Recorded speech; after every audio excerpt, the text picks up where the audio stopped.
See your as a proper students, what kind of message will be given to students and the family of India? I just like to say that whatever be your result, just focus on your dreams and goals. Just work hard. That's it. There is nothing like topper super anything. Everyone is special only. Do you think you get the achievement of proper among the numbers of how many students was there? Like you are the topper among the students. What kind of message you will get to topper? So what kind of message would you guys want to give them? Just study hard and focus on your goals.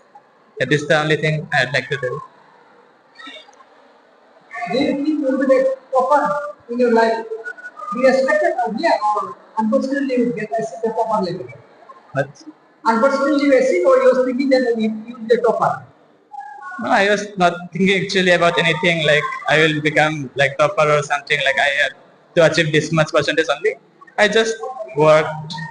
I just studied because I actually like studying and like that. In that way, my result came out. What is your aim in life? Now I am currently studying in a coaching for JEE. Your good name? My good name is Sri Radab Das.